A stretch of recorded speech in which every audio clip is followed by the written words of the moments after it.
ஓம் சாந்தி. எல்லோரும் சந்தோஷமாக இருக்கிறீங்களா? இயேசு கிறிஸ்து அவர்கள் மனித இனத்தின் பாவத்தை கழுவுறதுக்காக ஆ, தன்னுடைய இரத்தத்தை சிந்தினார் அப்படிங்கிறது கிறிஸ்தவர்களுடைய நம்பிக்கை.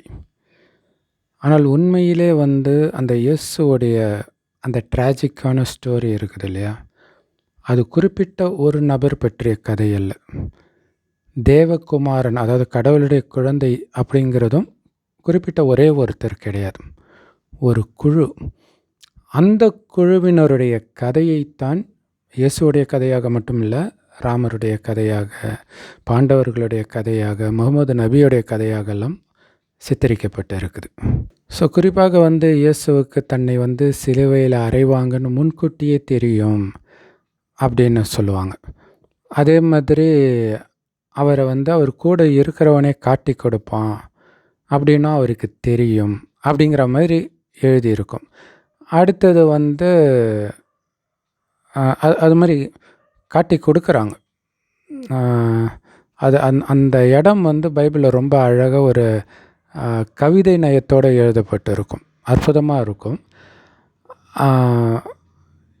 யார் அந்த காரியத்தை பண்ண போகிறா அப்படின்ட்டு ஒரு சிஷ்யன் கேட்கும் பொழுது இயேசு சொல்லுவார், இந்த துணியை கழுவிட்டு யார் கையில் கொடுக்குறனோ அவங்க தான் அப்படின்னு சொல்லிட்டு ஒருத்தர் கையில் கொடுக்குறாரு. அப்புறம் நீ என்ன செய்யணுன்னு இருக்கிறியோ சீக்கிரமாக செய் அப்படின்னு இயேசு சொல்லுவார். ஸோ அவர் காய்கறிலாம் வாங்க போகிறத தான் சொல்கிறாரு அப்படின்னு புரிஞ்சுக்கிட்டாங்க அப்படின்ட்டு. இதெல்லாம் என்னென்னா, ஒரு விஷயம் நடந்து முடிந்த பிறகு யோசிக்கும் பொழுது, ஓ அவர் இந்த அர்த்தத்தில் தான் சொன்னாரோ அப்படிங்கிற மாதிரி அது வரும்.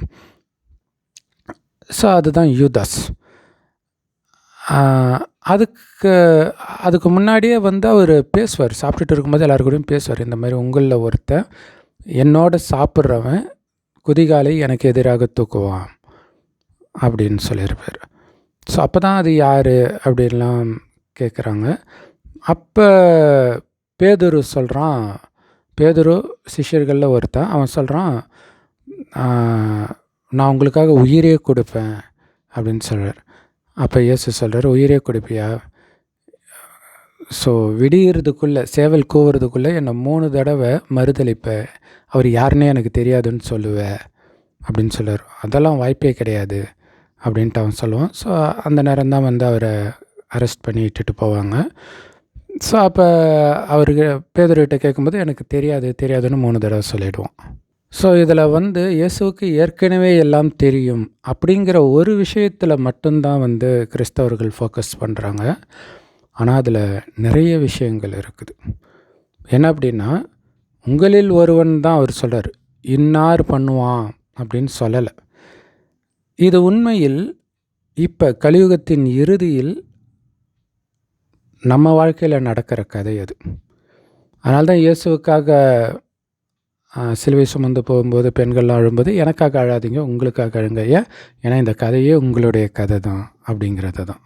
ஏன்னா நம்ம நேற்று வீடியோவில் கூட சொன்னோம் இல்லையா, நல்லவர்களுக்கு அநீதி கண்டிப்பாக இழைக்கப்படும், அதில் டவுட்டே கிடையாது அப்படின்ட்டு. அநீதி கூட இருக்கிறவங்க மூலமாக தான் நடக்கும், ரொம்ப நம்பினவங்க மூலமாக தான் நடக்கும். ஸோ அப்படித்தான் இயேசு கூடவே இருக்கிறவங்க மூலமாக தான் அவர் காட்டி கொடுக்கப்படுறார். அதில் காசுக்காக அப்படின்னு வருது. ஸோ இந்த மாதிரி நிறைய துரோகங்கள், சொத்து பிரச்சனை, இதெல்லாம் கூட இருக்கிறவங்க மூலமாக தான் நடக்கிறத நம்ம பார்ப்போம். ஸோ இப்போ ஆக்சுவலாக பைபிள், குரான், ராமாயணம், மகாபாரதம் எல்லாமே இறைவன் ஒரு காலத்தில் இந்த பூமியில் சொன்ன ஞானத்தின் ஒரு துளிகள் தான். ஒரிஜினல் ஞானத்தை கடவுள் எப்போ சொல்கிறாருன்னா, இது ஆக்சுவலாக 5000 வருட காலச்சக்கரம், இரவு பகல் மாதிரி அனாதியாக இது சுற்றும். இந்த 5000 வருடத்தை பாதியாக பகல்னு சொல்லலாம், பாதி இரவுலாம். பகல்ன்றது சொர்க்கம், இரவுன்றது நரகம். இதே பூமி தான் சொர்க்கமாக இருந்தது, இப்போ நரகமாக இருக்குது. கூடிய விரைவில் மீண்டும் இது சொர்க்கம் ஆக போகுது அப்படிங்கிறத சொல்கிறதுக்கு தான் நரகம் முடிகிற கடைசி 100 வருடம் கடவுள் வரார். அவரை தான் அல்லான்னு முஸ்லீம்களும், பரமபிதான்னு கிறிஸ்தவர்களும், சிவபெருமான்னு இந்துக்களும் சொல்கிறாங்க. கடவுள் ஒருத்தர் தான். அதனால தான் சிவனுக்கு மட்டும் லிங்க ரூபத்தில் வழிபாடு நடக்குது. ஏன்னா அவர் கண்ணுக்கு தெரியாத நுட்பமான ஒளிப்புள்ளியாக இருக்கிறார். ஸோ அது பூஜை பண்ணுறதுக்கு வசதியாக பெருசாக முட்டை வடிவத்தில் வச்சுருக்கிறாங்க. கடவுள் மட்டும் இல்லை, ஆத்மாக்களாகிய நாம கூட கண்ணுக்கு தெரியாத நட்சத்திரம் மாதிரி தான் புருவ மத்தியில் இருக்கிறோம். அதனால தான் அங்கே பொட்டு வைக்கிறோம். அந்த ஆத்மானா உயிர் தான். அந்த ஆத்மா தான் கண் வழியாக பார்க்குது, வாய் வழியாக பேசுது, அனைத்து காரியத்தையும் செய்யுது அப்படின்ற உணர்வு சதா இருக்கும் சொர்க்கத்தில். அதனால் எவ்வளோ அழகாக ஆண்களும் பெண்களும் இருந்தாலும் அந்த சரீரத்தின் பக்கம் புத்தி கவனம் போகாததுனால சரீர கவர்ச்சியில் மயங்க மாட்டாங்க. அப்போ ஆத்மாவில் கவனம் இருக்குதுன்னா அந்த அளவுக்கு கான்சன்ட்ரேஷன் பவர் இருக்குது.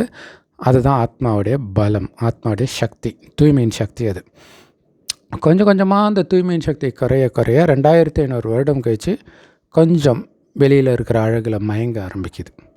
ஏன்னா ஆத்மாவிலேருந்து கவனம் வெளியேறிடுச்சு. அப்போ தான் புலனின்பத்துக்கு அடிமையாகிறாங்க. அப்போ தான் காமம், கோபம், பற்று, பேராசை, அகங்காரத்தில் விழுந்து பாவம் மேலே பாவம் செய்கிறாங்க. பாவத்தின் தண்டனையாகத்தான் அழகு போச்சு, ஆரோக்கியம் போச்சு, செல்வம் போச்சு, உறவுகள் துரோகிகளாக மாறினாங்க. உலக நாடுகளுக்கு இடையில் யுத்தம், பயங்கரமான இயற்கை சீற்றம், விதவிதமான நோய்கள், எல்லா விதமான உபத்திரவமும் நிரம்பிய இந்த காலகட்டத்தை வந்து அடைஞ்சிருக்கிறோம். இந்த நேரத்தில் தான் கடவுளும் வரார், கடைசின்னு ஒரு வருடம்.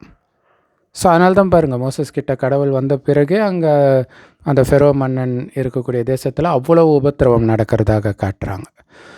ஸோ அந்த நேரத்தில் வரார். அவர் வர்றதுனால அது நடக்கலை, அந்த நேரத்தில் வர்றார். ஏன்? துக்கத்தில் வந்து நம்மளை காப்பாற்றுறதுக்கு சொல்கிறார். உடம்புன்னு நினைத்து காமம், கோபம், பற்று, பேராசை, அகங்காரத்தில் விழுந்ததுனால இவ்வளோ பாவம் செஞ்சீங்க, அதோடைய பலனை அனுபவிக்கிறீங்க. இப்போ நீங்கள் உடம்பு கிடையாது, ஆத்மான்ற உணர்வு ஆழமாக பதிய வைங்க. உடல் உணர்வை முற்றிலுமாக மறந்துட்டிங்கன்னா காமம், கோபம், பற்று, பேராசை, அகங்காரத்தில் வந்து புத்தி விலகும். ஆனால் அதுக்கான சக்தி கிடையாது. அந்த சக்தி வேணும்னா ஒரு இறைவனை சதா நினைவு பண்ணும். அவர் செம்பொன் நிறமான ஒளி உலகத்தில் நட்சத்திரம் மாதிரி இருக்கார். ஆத்மா புருவ மத்தியில் நட்சத்திரம் மாதிரி இருக்குது. உடம்புன்னு ஒன்று இருக்கிறதே மறந்து ஆத்மானு உணர்ந்து சிவ பரமாத்மாவை சதா நினைவு பண்ணிக்கிட்டே இருங்க அப்படின்னு கடவுள் சொல்கிறார். ஸோ இதுதான் கடவுளுடைய ஞானம் சாரம். ஆனால் காமம் இருக்கக்கூடாது, காமம் நிரம்பிய உலகத்தில் வந்து சொல்கிறார். கோபம் இருக்கக்கூடாதுன்றார். பயங்கர அநீதி நடக்கக்கூடிய இந்த உலகத்தில் வந்து சொல்கிறார் அமைதியாக இருக்கணும். இல்லை, இயேசு அப்படி இருந்தார். ஆனால் எப்படி இருந்தார்? அவர் அப்படி ஆக்குனது யார்? ராமர் அப்படி ஆக்குனது யார்? ராஜ்யத்தை பிடுங்கி விட்டாலும் சிரிச்ச முகம் மாறாமல் ராமரால் எப்படி போக முடிஞ்சது? அதை சொன்னது கடவுள். எப்படி சொன்னார் அப்படிங்கிறது அதில் சொல்லலை. ஒருவேளை அப்படி சொல்லியிருந்தால் இத்தனை பிரிவினைகள், மதங்கள் இருக்காது. ஏன்னா எல்லா மதத்தினரும் கடவுள் ஒருவரே அப்படிங்கிறத ஏற்றுக்கிறாங்க. அந்த கடவுள் யார், அவர் என்ன பண்ணார், எப்போ வந்தார் அப்படின்னு தெரியாதனால தான் இத்தனை பிரிவினைகள். ஸோ அப்போ பாருங்கள், காமத்தை தூண்டக்கூடிய உலகத்தில் மைண்டும் கடந்த 2500 வருடமாக காமத்தில் மூழ்கி இருக்குது. அதை நல்லா தூண்டுற மாதிரி உலகமும் இப்போ வந்துருச்சு, இன்டர்நெட் எல்லாமே. இப்போ காமத்தில் சலனப்படாமல் இருக்கணும். ஏன்னா நம்ம போக போகிற உலகத்தில் காமம்னா என்னென்னே தெரியாது. அப்போ அந்த மாதிரி நீங்கள் தகுதி பெற்றால் தான் அங்கே போக முடியும். அதனால தான் இயேசு குழந்தை மாதிரி பரிசுத்தமாகாமல் சொர்க்கத்துக்கு போக முடியாது அப்படின்னு சொல்கிறார். அதேமாரி கோபம், அங்கே யாருக்குமே கோபம் வராது. சிங்கமும் பசுவும் ஒன்றா தண்ணி குடிக்கும். சிங்கத்துக்கு கூட இன்னொரு விலங்குக்கு துக்கம் கொடுக்கணும்னு தோணாது. ஸோ அப்போ கோபம்னா என்னென்னே தெரியாத உலகத்துக்கு போகணுன்னா நீங்களும் அதே மாதிரி மாறணும். இங்கே என்ன நடந்தாலும் அமைதியாக இருக்கணும். அது எப்படி சாத்தியம்? அநீதி நடக்கும் பொழுது உங்களுதுன்னு நினைத்தால் தானே துரோகம் பண்ண முடியும். நீங்கள் எப்போ இந்த ஞானத்தை எடுத்தீங்களோ அப்போவே நீங்கள் செத்துட்டீங்கன்னு புரிஞ்சுக்கோங்கன்றார். நீங்கள் இப்போ சொர்க்கத்துக்கு போகிறீங்க. சொர்க்கத்துக்குரிய குணம் மட்டும் தாரணை பண்ணணும். என்ன ஆனாலும் அமைதி. எப்படி சாத்தியம்? அந்த ஒரு இறைவனையும் அவரை நினைத்து நான் அடைய போகிற அந்த சொர்க்கத்தின் ராஜ பதவியாகிய ஸ்ரீ நாராயணன் பதவியும் சதா மனதில் பார்த்துக்கிட்டே இருந்தீங்கன்னா அந்த ஆனந்தத்தில் இதை இழக்கிறது பெரிய விஷயமாக தெரியாது. ஒருத்தன் 10 ரூபா கொடுத்து லாட்ரி சீட்டை வாங்குகிறான். கன்ஃபார்மாக அது கோடி ரூபா கொடுக்கும்னா 10 ரூபா போதேன்னு யாராவது அழுவாங்களா? அந்த மாதிரி கோடானு கோடி மடங்கு லாட்ரி சீட் சொர்க்கம்ன்றது அடுத்த 2500 வருடத்துக்கு திரும்ப மறுஜன்மம் எடுத்து சொர்க்கத்திலேயே தான் இருப்போம். சுகமே சுகம், துக்கம்னா என்னன்னே தெரியாது. ஏன்னா துக்கத்தை கொடுக்கக்கூடிய காமம், கோபம், பற்று, பேராசை, அகங்காரம்னா என்னன்னே அங்கே யாருக்கும் தெரியாது. கணவனும் மனைவியும் நமக்கு ஒரு வாரிசு வேணும்னு நினைக்கும்போது மனைவி கர்ப்பமாகவே தவிர காமத்தினால் கிடையாது. சின்ன சலனம் கூட ஆக மாட்டாங்க. அது சொர்க்கமாக. சின்ன குழந்தைய கூட தனியாக அனுப்ப முடியல. 80 வயசு பாட்டியை பாலியல் பலாத்காரம் பண்ணுறாங்க. இது சொர்க்கமா? எவ்வளோ பெரிய பணக்காரங்களாக வேணாலும் இருக்கட்டுமே, இங்கே இந்த துக்கம் நிரம்பிய உலகத்தில் தானே இருக்கிறாங்க. ஸோ சுகம் நிரம்பிய உலகம் இனிதான் வரப்போகுது. அதனால் நாம் கடந்த 2500 வருடமாக செய்த பாவத்திற்கான பலன் இப்போ தண்டனை கிடைக்கும். ஆனால் சொர்க்கத்தை அடைய போகிறேன், எதுவுமே என் இது இல்லைன்ற உணர்வில் இருக்கும் பொழுது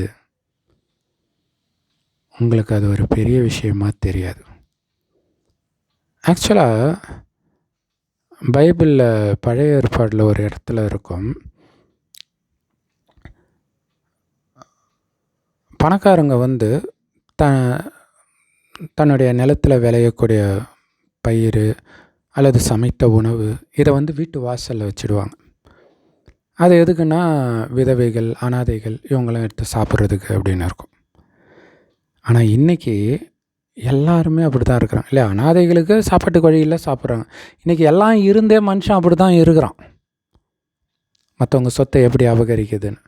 அப்போ எடுத்து வைக்கிறோனால என்ன அர்த்தம்? அது என் இது இல்லைன்னு முடிவு பண்ணிடுறான்னு அர்த்தம். யார் வேணாலும் எடுத்துக்கலாம். ஓ, இவங்க தான் எடுக்கிறாங்களா, அவ்வளோதான். எங்கள் பாட்டுக்கு அதை கூட பார்க்க தேவையில்லை. என் இது கிடையாது. எனக்கு கடவுள் சொர்க்கத்தை கொடுக்குறார். இந்த ஆனந்தத்தில் மூழ்கிறது. அமைதியாக இருக்கும்போது தான் நான் இறைவனை வெளிப்படுத்துகிறேன். ஏன்னா அமைதியாக இருக்க அவர் கற்றுக் கொடுக்குறார். எந்த மதமும் கற்றுக் கொடுக்கல. எல்லா மதத்துலேயும் வெட்டுக்குத்துன்னு இருக்குது. ஒரு பக்கம் அமைதியை போதிச்சுட்டு ஒரு பக்கம் அநீதி நடந்தால் எதிர்த்து போராடு அப்படின்னு சொல்லிடுச்சு. உள்ளார்ந்த அர்த்தம் அமைதி தான். ஆனால் அதை யாரும் புரிஞ்சிக்கிறது கிடையாது, புரிஞ்சிக்க தயாராகவும் இல்லை. இப்போ அமைதியாக இருக்க முடியுமா? இருந்து காட்டுறாங்களா? அப்படி காட்டினாங்கன்னா நான் நம்புகிறேன் அவங்க கடவுளோட குழந்தைன்ட்டு. அந்த மனநிலையில் இருப்பாங்க. அப்போ என்ன ஆகும்? இருக்கிறதுலே அதிகமாக அநீதி நமக்கு நடந்தால்தான், அந்த நேரம் நாம் அமைதியாக இருந்தால்தான் நாம் கடவுளுடைய குழந்தைன்னு உலகம் நம்பும். அதனால தானே இயேசுவை கடவுள்னு ஏற்றுக்கிறாங்க. ஏன் இயேசுவை கடவுள்ன்றாங்க? எனக்காக ரத்தத்தை வேறு யாராவது சிந்தினாங்களான்றாங்க. அதோடைய அர்த்தம் என்ன தெரியுமா? துரோகிகளை தண்டிக்காமல் அவர் தண்டனை அனுபவிச்சுட்டு அமைதியாக போகிறார். அவர் முன் ஜென்மத்தில் செஞ்சதுக்கு தான் வருது. பட் ஆனால் இப்போ அதை பற்றி கூட யோசிக்க தேவையில்ல. அந்த நிலையிலும் நான் அமைதியாக இருப்பேன்னா? இயேசு விழாலம்பில் குத்தும்போது கூட அவர் அமைதியாக இருக்கிறதோட அவங்க தெரியாமல் பண்ணுறாங்க, அவங்கள மன்னிச்சிடு கடவுளே அப்படின்னு தான் சொல்கிறார். ஸோ அந்த நிலை ஆரம்பத்தில் அவர் அப்படி கிடையாது, கோபப்படுவார். அது நம்ம நிறைய வீடியோவில் சொல்லியிருக்கிறோம். அப்படி இருந்தவர் இப்படி மாறினார். நம்மளும் ஆரம்பத்தில் அப்படி கிடையாது. இந்த ஞானத்தை எடுக்க கொஞ்சம் கொஞ்சமாக பக்குவப்பட்டுக்கிட்டே வரும். ஸோ அப்போ நமக்கு நல்லா தெரியும், நமக்கு அந்த டெஸ்ட் பேப்பர் வருதுன்னா கூட இருக்கிறவங்க மூலமாக தான் வருதுன்ட்டு. அதற்காக அவங்களோட சண்டை போட்டுன்னு இருக்கிறதா? வந்தால் பரவாயில்ல, அமைதியாக இருக்கிறேன், தாங்கிக்கிறேன், எப்படியும் இழந்து ஆகணும். இனிது எதுவும் இல்லை இறைவனுடையது. இன்னொன்று, எல்லாத்தையும் இறைவனுடைய சேவையில் நீங்கள் அர்ப்பணிச்சிட்டிங்க, உடல், மனம், பொருள், பணம் எல்லாத்தையும் அப்படின்னா உங்கள்கிட்டேருந்து யார் என்ன அபகரிக்க முடியும்? ஏன்னா இறைவனுடைய சேவையில் நீங்கள் அர்ப்பணிக்கிறது தான் உங்களுக்கு சொர்க்கத்தில் பல கோடி மடங்கு வரப்போகுது. அவர் சொல்கிறத நீங்கள் கேட்காத போது, நீங்கள் வச்சுருக்கும் போது, அதை மற்றவர் அபகரிக்கும் போது உங்களுக்கு வலி அதிகமாக இருக்கும்.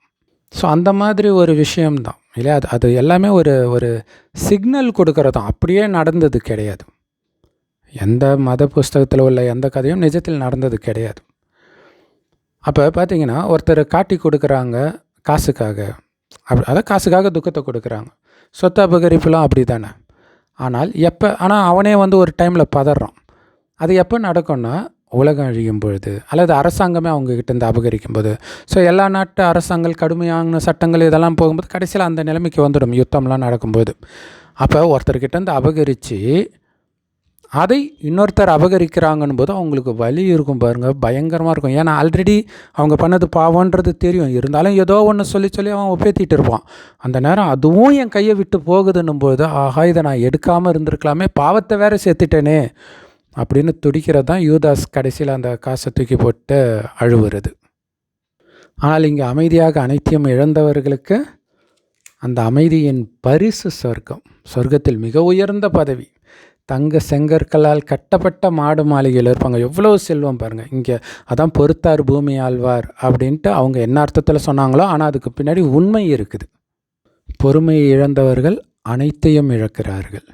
அப்போ இயேசுவுக்கு அந்த கதைப்படியே நீங்கள் எடுத்துக்கிட்டால் கூட அவருக்கு உண்மையிலே தெரியுதுன்னே வச்சுக்கோங்களேன், இவர் தான் காட்டி கொடுக்க போகிறான்ட்டு.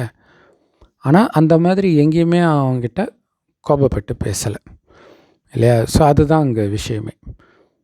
இது இன்னொரு விஷயம் என்னென்னா, அதை விட்டுருங்க. நிஜத்தில் உங்களுக்கு துக்கம் கொடுக்குறான்னு தெரியுது, அவங்கக்கிட்ட துக்கம் கொடுக்குறான்ற உணர்வே இல்லாமல் ஒரு நண்பன்கிட்ட உள்ளன்போடு பேசுங்களேன், அதே மாதிரி நீங்கள் பேசிட்டிங்கன்னா நீங்கள் கிரேட். நீங்கள் தான் இந்த இயேசு.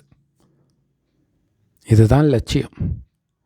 அப்படி ஆகணும்னா என்ன பண்ணணும்? என்னதுன்ற உணர்வு இருக்கக்கூடாது எதன் மீதும்.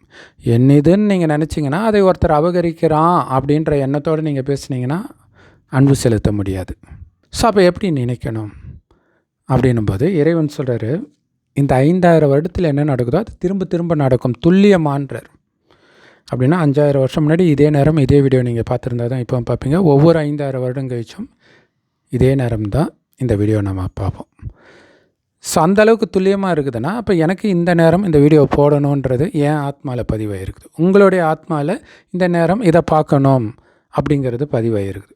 அந்த அளவுக்கு துல்லியமாக ஒவ்வொருத்தருடைய ஆத்மாலையும் அந்தந்த நடிப்பு பதிவாயிருக்குது. அதனால் இதை வெறும் நடிப்பு, இது ஒரு நாடகத்தில் பதிவான நடிப்புன்னு பாருங்கள். அவன் ஏன் இப்படி பண்ணான் அப்படின்னு கேள்வி கேட்டிங்கன்னா பைத்தியம் தான் பிடிச்சிடும். நாடகத்தில் இது பதிவாயிருக்குது, அவன் நடிச்சிட்டான், அவ்வளோதான். அதில் நன்மை இருக்குது. என்னுடைய தெய்வீக குணத்தை வெளிப்படுத்துறதுக்கு அது ஒரு வாய்ப்பு. அதாவது சொல்லுவாங்க, சீதையை ராவணன் கடத்திட்டு போகலைன்னா ராவணனை ராமர் அழிச்சிருக்க முடியாதே அப்படின்வாங்க. அதேமாரி இயேசுவை சிலுவையில் அறையிலன்னா இன்றைக்கி அவரை கடவுளாக வணங்க மாட்டாங்களே. அது ரெண்டும் நிஜத்தில் நடக்கலை. ஏன்னா அது உங்கள் கதை. இப்போ நீங்கள் ராமராக இயேசுவாக மாற போகிறீங்களா, இல்லை சராசரி மனிதனாக இருந்து கஷ்டப்பட்டு சாக போகிறீங்களா? ஏன்னா எப்படியா இருந்தாலும் உங்கள்கிட்ட இந்த அபகரிக்கணும்னு முடிவு ஆயிடுச்சுன்னா, உங்கள் புண்ணிய கணக்கு போயிடுச்சுன்னா கண்டிப்பாக அபகரிக்கப்படும். ஆனால் அது உங்கள் மனதில் கொஞ்சம் கூட சலனத்தை கோபத்தை ஏற்படுத்தலை அப்படின்னா நீங்கள் அந்த உயர்ந்த பதவி அடைய முடியும், மகிமைக்குரியவராக ஆக முடியும். அந்த நேரம் நீங்கள் கடவுளுடைய குழந்தை அப்படிங்கிறத மற்றவர்கள் உணர்வார்கள். அது மட்டும் இல்லை, அந்த நேரம் அவங்களுடைய இஷ்ட தெய்வமாக நீங்கள் தெரிகிற மாதிரி கடவுள் மேஜிக் பண்ணுவார், காட்சி காட்டுவார். ஸோ அதனால தான் விழுந்து விழுந்து முருகா, பிள்ளையார், இயேசு அப்படின்னு விழுந்து விழுந்து வணங்குறதுக்கு காரணம், ஒவ்வொரு 5000 வருட இறுதியிலும் அந்த காட்சியை பார்த்துருக்குறாங்க. அது ஆழ் மனசில் பதிவாக இருக்குது.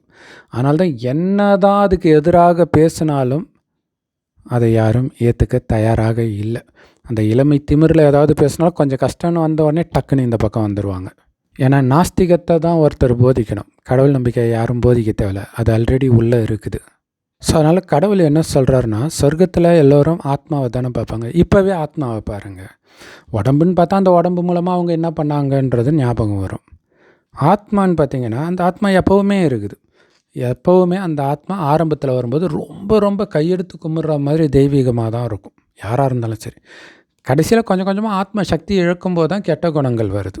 எல்லாருக்கும் விதவிதமாக வருது. ஒருத்தன் காமத்தில் தப்பு பண்ணுவான், ஒருத்தன் திருடுறது இந்த மாதிரி பண்ணுவான். ரெண்டுமே தப்பு தானே. ஆனால் என்ன நினச்சிக்கிறோம், இது பண்ணுறவன் அது தப்புன்னு நினைக்கிறான், அது பண்ணுறவன் இது தப்புன்னு நினைக்கிறான். மொத்தத்தில் கலியுகத்தில் இருக்கிற எல்லோருமே பாவிகள் தான். அதனால் இப்போ இறைவனுடைய ஞானத்தை கேட்டு என்னை நான் மாற்றிக்கிறேன்.